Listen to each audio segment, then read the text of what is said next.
విజయవాడ ఇంకా వరద నీటిలోనే ఉంది. ముంపు ప్రభావిత ప్రాంతాల్లో జనం బిక్కుబిక్కుమంటూ కాలం గడుపుతున్నారు. ఎప్పుడేం జరుగుతుందోనని ఆందోళన చెందుతున్నారు. కనీసం తినటానికి కూడా తిండి నీళ్లు లేక అల్లాడిపోతున్నారు.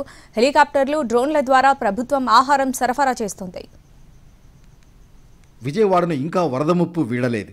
నగరంలోని వేలాది ఇళ్లు నీళ్లల్లోనే నానుతున్నాయి. 3 లక్షల మంది వరద ముంపునకు గురయ్యారు.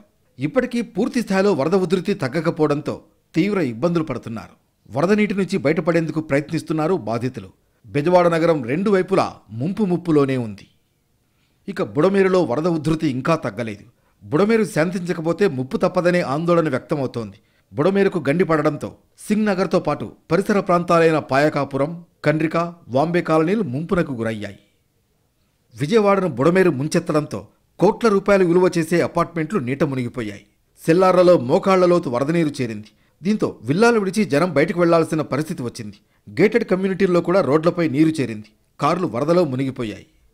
మరోవైపు రాజరాజేశ్వరిపేట పూర్తిగా నీట మునిగింది. సామాన్లు సర్దుకుని సురక్షిత ప్రాంతాలకు బయలుదేరి వెళుతున్నారు స్థానికులు.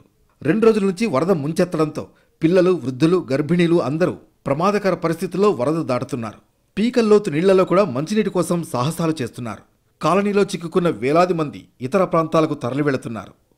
ఇక విజయవాడను కృష్ణానది వరద చుట్టుముడుతోంది. పున్నమిఘాట్ పరిసర ప్రాంతాలైన కుమ్మరిపాలెం, విద్యాధరపురం ప్రాంతాలకు వరద విస్తరిస్తోంది. పున్నమిఘాట్ దాటి వచ్చిన నదీ ప్రవాహం నగరంలోని కుమ్మరిపాలెం వద్ద హైవే మీదకు వచ్చి చేరింది. దీంతో చుట్టుపక్కల ప్రాంతాలు జలమయమయ్యాయి.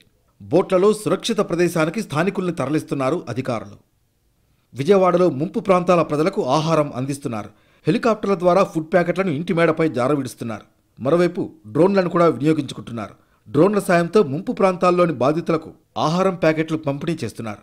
ఇప్పటి వరకు రవినగర్, వాంబే కాలనీ, జక్కంపూడి ప్రాంతాల్లో హెలికాప్టర్ల ద్వారా 5,000 కిలోల ఆహారం, వాటర్ బాటిళ్లు అందజేసినట్లు చెబుతున్నారు అధికారులు. విజయవాడలోని సింగ్ నగర్, చిట్టినగర్, సితారా, ఆర్ఆర్పేట ప్రాంతాలు పూర్తిగా నీట మునిగాయి. ఆ ప్రాంతాలకు బోట్లలో వెళ్లి బాధితులకు సాయం చేస్తున్నారు ఎన్డీఆర్ఎఫ్ సిబ్బంది. రాత్రివేళల్లోనూ సహాయక చర్యలు కొనసాగాయి.